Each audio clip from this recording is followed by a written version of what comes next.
I am looking for the road of which it is said would take me to the junction of the Orange and Kraai Rivers. This is where the Aliwal North concentration camp was set up during the Anglo-Boer War from 1899 to 1902. I was also told that I would find the grave sites of the inhabitants who died in the concentration camp. That is the grave sites of the British, Boers and African people who died in the concentration camp. The concentration camp at the time was described in a British newspaper as being situated in an idyllic, healthy setting, laid out like a little township with a series of long, wide streets. It had 8 shops, 3 tennis courts, a croquet ground, and a boxing area. It also had a fully equipped post office, barber, and a photographic studio. It also had a government store where everything necessary could be bought, and a butcher that was said to be a model for what a butchery should be. This is what you will see when you come down the N6 to Maletswai, formerly known as Aliwal North. This is some video taken more or less 15 years ago. This is the town, the former white area. As you can see, it looks like a town situated in a forest. To the right, you can see the colored area in the middle of the image. Above it is the Joe Garvey location, RDP houses built after 1994. Below the colored area, you can see part of the Katole, the original location. Let us now look at some video taken recently. As you can see, the trees have grown, but nothing else has changed. To the right, you can find the same. Nothing has really changed. That is apart from more RDP houses that was built. New flats for the poor in the colored area and into Katole. Also, new houses has been built for middle income families. But to say nothing has changed is also not entirely true. There are new government buildings and new schools, a government school and a private school. We also have more hair salons and nail parlors than ever before. We have a new supermarket, but a few years ago, a new supermarket was opened but closed down soon after. A new filling station is also being built. But so many businesses has closed down over the last few years. New businesses was opened in the buildings where those businesses were closed down. The sad thing, however, is that most of the new businesses that were started in Maletswai was started by foreigners. But this video is not about the town or the Orange River.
I have heard many locals say in the past that the Kraai River is not really a beautiful place to visit in the winter. But I tend to disagree with them. When you come down to the Kraai River in winter time, it really is beautiful. But that is probably because I look at it from the eye of a photographer, seeing all the opportunities for beautiful photos to be taken here.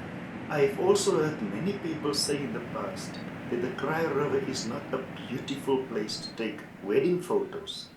I also tend to disagree with that statement because I believe any wedding photographer worth his or her salt will be able to take beautiful photos in these surroundings.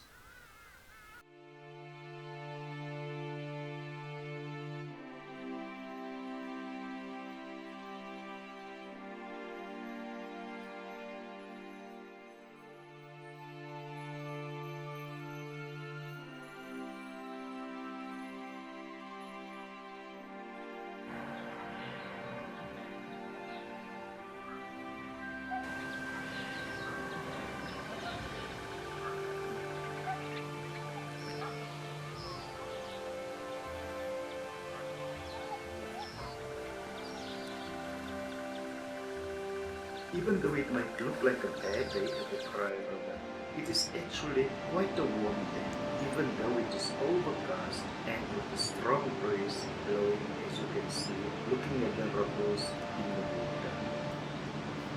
There in the distance, you can see a lone fisherman, but believe me, a lot of people come to Kraai River to fish. But don't take my word for it. If you can read these telltale signs, it should be quite evident. You will even find these telltale signs there in the riverbed. That is now if the riverbed were to wash it away. Yes, these things planted in the sand and other signs like over there.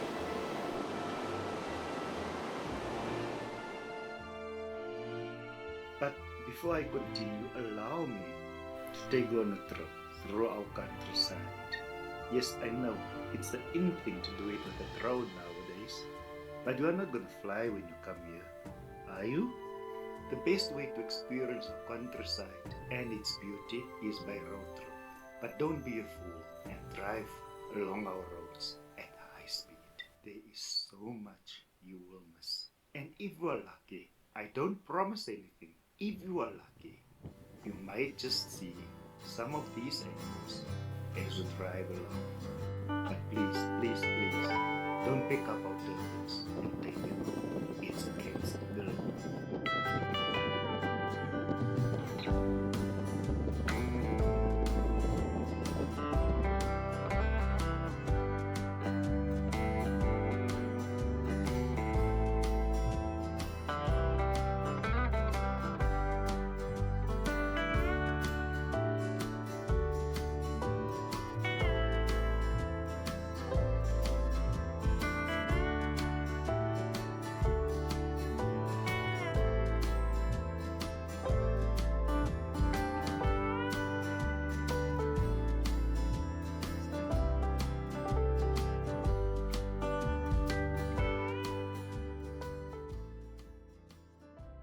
The Kraai River originates in the mountains of South Lesotho, and as it flows into South Africa, it becomes the Bell and the Ster-Spruit rivers. Where the two rivers comes together, the Kraai River originates, and it flows through our beautiful landscape, our mountains, our valleys, until it reaches the Orange River near Maletswai.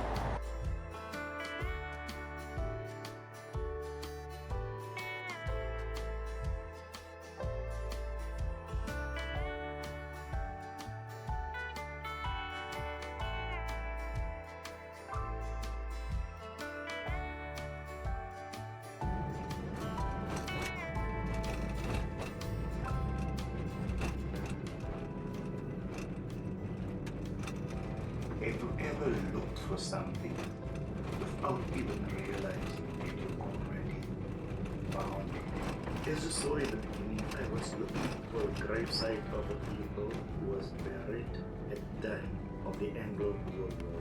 Well, I had no idea that I already found the concentration camp at which I was looking for. I not only saw it, but being in the vicinity of it, I drove through it and I walked across it.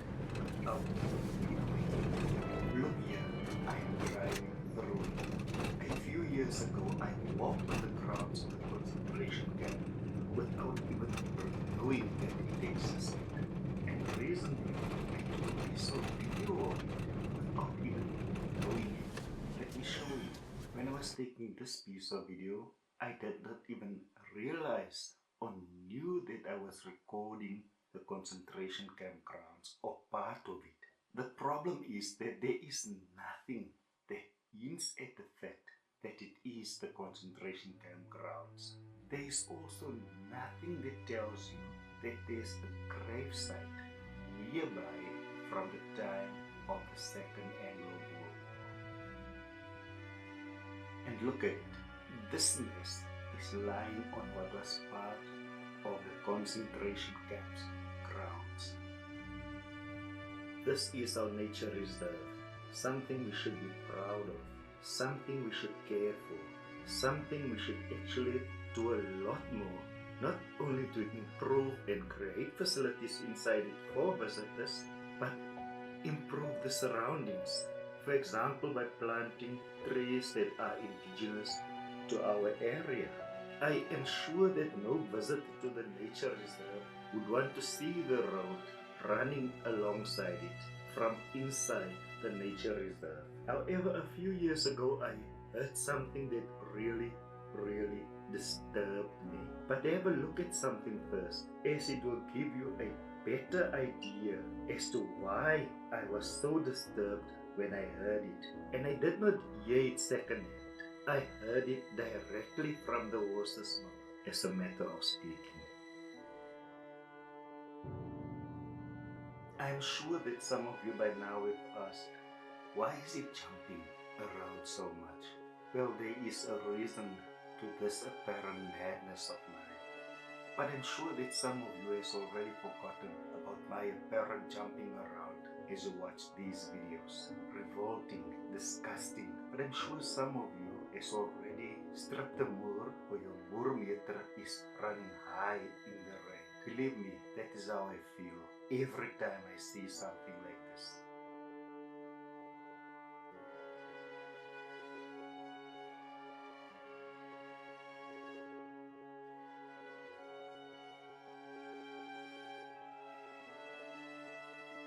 And here at last, our lone fisherman. Some of you probably wondered what has happened to him. Here he's sitting, seemingly deep in thought. His whole being seems to be involved in his task at hand as he watches line in the water. And it seems as if he is having a good day so far, looking at the fish lying to his side. As I have stated before, many people come to the Kraai River to fish, some for recreational purposes, others to have something to eat or to sell to buy food, like these guys. Hoekom kom van julle vis hierso? Geld te maak. Hoekom wil julle geld? Hoekom moet julle geld maak? Iets te koop by die huis, so julle niemand in die huis werk nie. En so julle vang vis op te koop, verkoop, en om geld te maak om iets te koop in die huis, en is hulle genoeg vang om te verkoop. En waar bly julle? Waar? Soul City, soos agter in die hele tyd. En as dit nog nie dag iets gevang het, wat doen julle?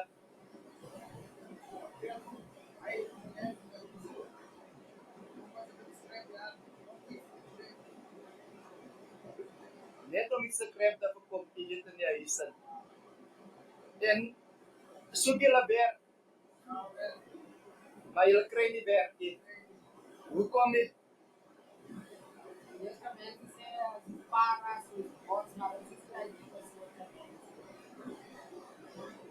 So dit gaan nie altyd lekker nie. En as hulle nou werk kry, so jy soek ook 'n beter lewe vir jouself.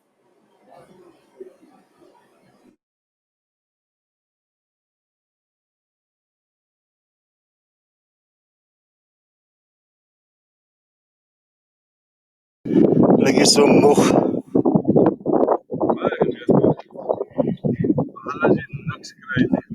En nou die dag ou so baie gevang.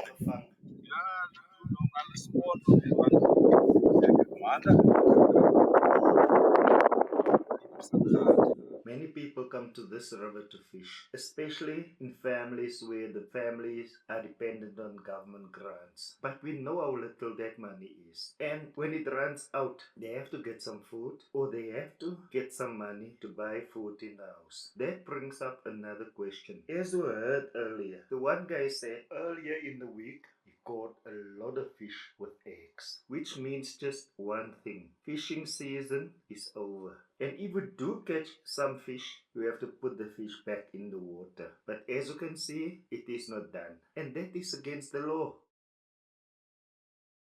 So you say you don't care about the law when you need to eat? When your family need to eat? Yeah, and you're supposed to support the family. Otherwise, there is no life. There is no life. What else I can stay? I doesn't go to the jail to store it. You mean you don't steal? Ah, You don't harm people? I didn't want something like that. So you say you are making money legally? Without trouble. So you come here because you lost your job, you have a family, and your family need to eat. Also, 4 years child at the home. So you need to earn money, and the only way you have at the moment to earn money is to come and fish here. That's all what I'm doing. So you prefer to sleep here and fish That is. than to hurt people to get money. By the night, you catch a bit because in the night it's too busy. Because that other guys told me that when they don't catch fish, they pick up tins to sell. It's better to fish because when you pick up at things, you pick up at things, you pick up at things, you will see some things you can pick up that is not yours. It's someone that is a big trouble. There, you'll never get something of some people. You get just a fish and go to sell and have a money. It seems you are happy despite all your struggles. Why are you so happy? I'm not happy. I'm feeling bad, but just because of. But it seems since I've met you, you've been smiling, you've been laughing. Yeah, I suppose because I can cry with the things God gave me.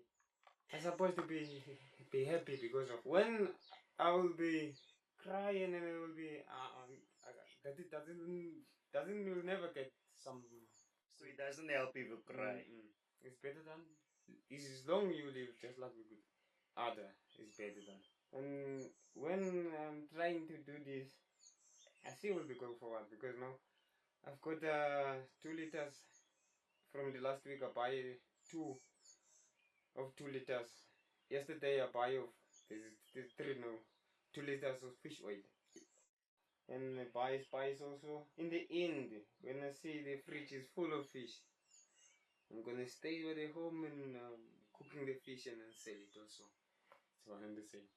Now the question is, can you blame these people for not releasing the fish they catch? But then, what about this? A guy who was arrested for breaking into someone's house on the day of his sentencing begged the owner of the house for leniency, saying that they had no food in the house and that it was the first time he broke into someone's house. And I'm sure many of you already said the guy was lying because they all say so when they are caught. And that was my reaction when I heard the story. But on the flip side, who can truly say that the guy was not speaking the truth?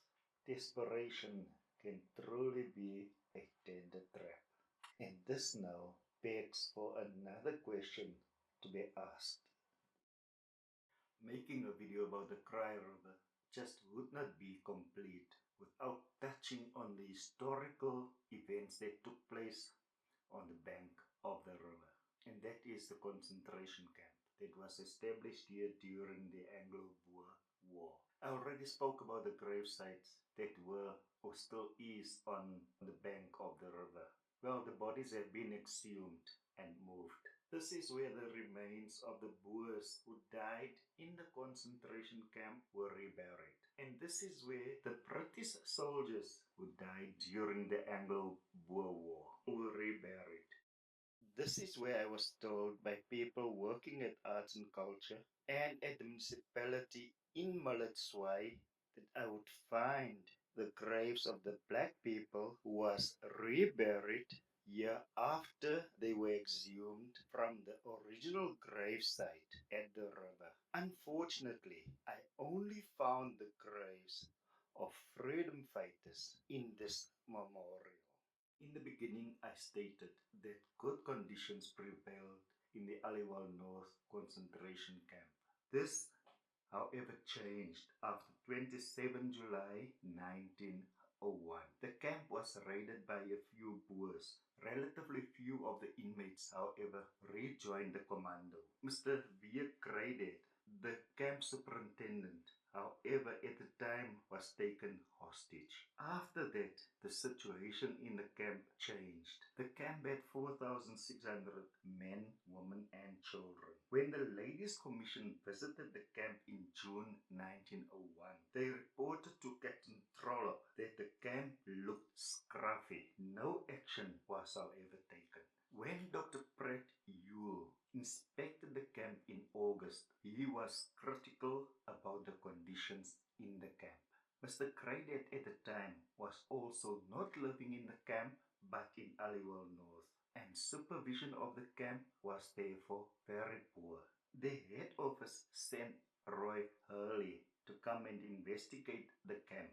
He found the conditions in the camp appalling. Mr. Kraai was finally dismissed, and this caused conditions in the camp to improve again. Allow me now to go into something that I saw as very stupid before, but it is proven to be very important in our daily lives. There are currently, according to the United Nations estimate, more or less 8.2 billion people on Earth. 8.2 billion people as of 24 November 2024. As of 2024, there are more or less 4.88 billion smartphones in use all over the earth. The number of cell phones in use is 7.2 billion. In 2024, more or less 1.94 trillion photos will be taken, 94% of that number with cell phones. And that is according to the research of Matic Brothers and analyzed by Photo Tutorial. And according to Photo Tutorial, an average number of 54,000 photos are taken every second of every day. Now you might ask, why is that so important? And it is very important. It is important because 54,000 times per second that photos are taken allows for a small percentage of those photos to be historically important photos. Now, what do I mean by historically important photos? Now, let me give you one example.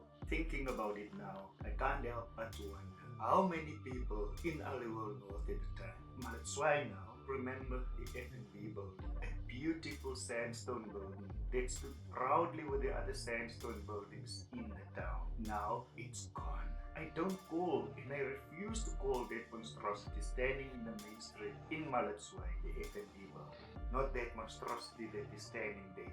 And I still would like to know who was the heartless, ignorant person who gave permission for that to be done to that building, to destroy such a beautiful sandstone building. But someone, somewhere, has a photo of that building before it was defaced like that. That is why that 54,000 photos taken per second every day is so important. Now let me give another example by asking the people residing in Maletswai the following. What building stood at the place where Spa's parking area currently is? I know because I have a video of it. It was a butchery and across the road was two houses. Now let me show you another example. Do you know this place? This is the War Memorial commemorating the British who died in the Anglo-War. Now look at this piece of video, taken 11 to 12 years ago. You have that. Now let us look at the piece of video taken just a few weeks ago. Look at the difference. And that is why video and photos are so important. It shows us changes that takes place over time around us. But if you look a little further, you will see an asset of Maletswai that is destroyed bit by bit. Not only an asset of Maletswai, a national asset, as it was declared a national treasure. But look at it, it's going to waste. Now I want you to keep in mind those questions I asked before and will be asked. Keep in mind the statements I made before and the statements I'm still going to make. Because in the end, there's going to be a very important question each of us need to answer. Today I decided to take someone with me to the river, to walk along the river to look for the other two grave sites, the one of the black people and the one of the British, along the bank of the river. I know there's some people that will ask now, why do I care about the white man's history? Well, that was how I felt at school too. In fact, myself and many of my classmates and other learners at the school believe the best white man is a dead white man. We hated white people because of what they were doing to us. We hated their laws. We hated their security forces. We hated the media. We hated them.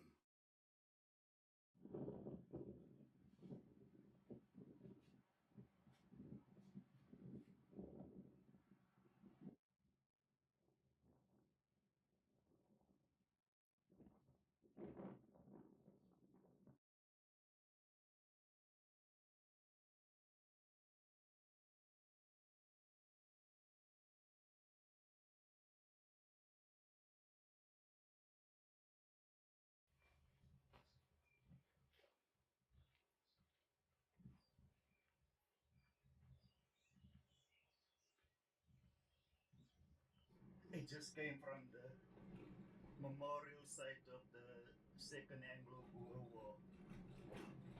In the past, especially when I was at high school, we thought about it as a white people's war. We didn't care to read and learn that history because it was white people that died and white people were our enemy. But now as I come from there, and while I was standing there, I couldn't help but to think, it's not the color that died, it's people that died. In a war that we used to say was fought in our country. And why couldn't the white people fight the war in their countries? But as I said, as I stood there, I realized again that it was not the color that died, but people.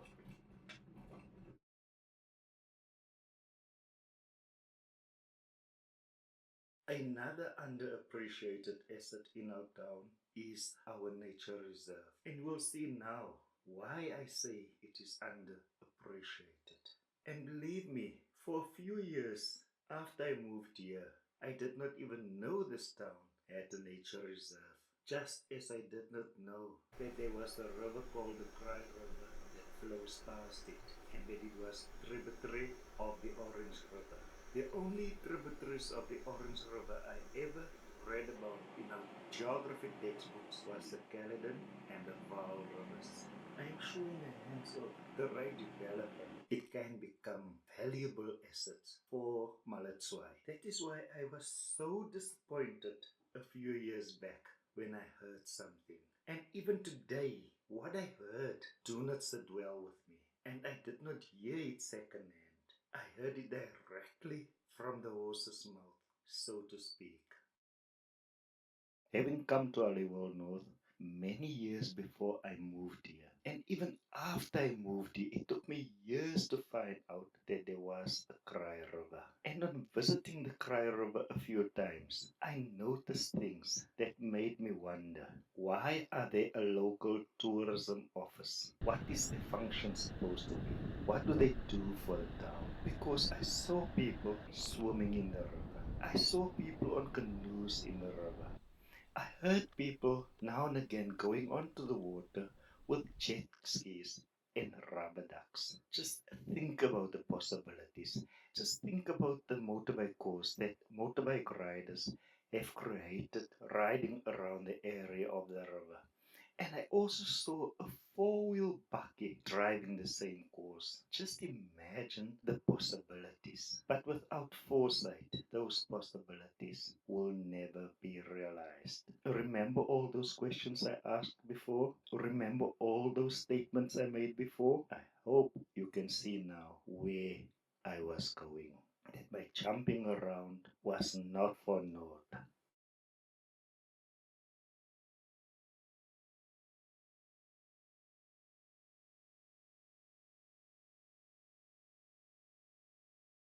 Thinking about it now again, I still cannot believe what I heard a few years ago.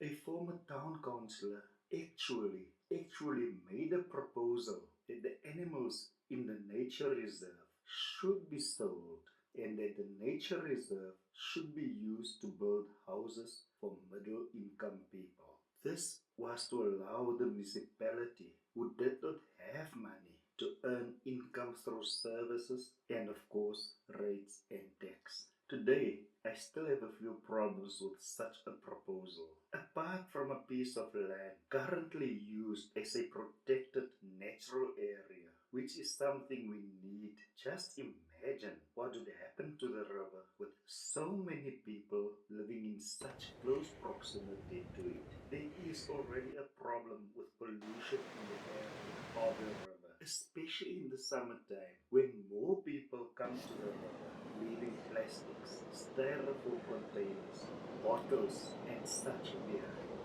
Of course, the river would wash it away, but the question is where to? Well, the Kraai River is a tributary of the Orange River. And guess what the water in the Orange River are used for? Irrigation and drinking water. And guess where our drinking water comes from? Same Orange River. Now some people might say it is not such a big problem now, but imagine what might happen if a couple of 100 families move in so close to the river. When you look at all this and you look at the things we as a country, as a new democracy, took over from the apartheid government, with all the beautiful plans at the time, with the idea to give homeless people and people living in shacks homes, with the idea of taking people out of poverty, with the idea of bringing black people more and more into the economy, with the idea of creating rich black people earning more and more money. When you look at certain goals our government had, building out tourism, bringing more foreigners as tourists to our country. When you look at the subjects brought into our schools and into our colleges, tourism, hospitality, and you look at the state of our tourist attractions. When you look at the tourists that came to this town in the past from Europe and other countries, how many have we seen at the springs where we throughout the year were talking to foreigners when we went to the springs, where people were saying how fantastic the amenities was. And you look at it now, when you look at the unemployment rate in our town, the question needs to be asked, was it really the aim of the government to create work or to get more and more people onto grants and such? Because if the idea was to create work, to improve the lives of people, you wouldn't have allowed things that could draw tourists to our town, which could bring money into our town, to get to the state it is in. Policies and ideologies are good, but policies and ideologies are bad when it causes things that can create work to become in the state that it is. Then policies and ideologies do not make sense, especially when more and more people lose their jobs and they have to apply for grants. When assets are not looked at, when the potential of assets are neglected, assets, when developed, could have created work that could have helped grow our economy in town. Every year, there are more and more B&Bs, but the assets of the town are neglected.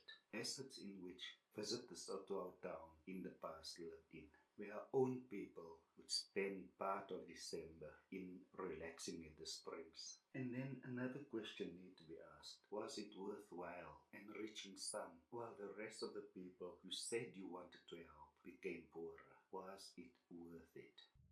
We gather here as the people born of the same soil across our 9 provinces that make up our unitary South Africa, determined that by our deeds we shall heal the divisions of our past and overcome the ongoing inequalities and hardships of the present.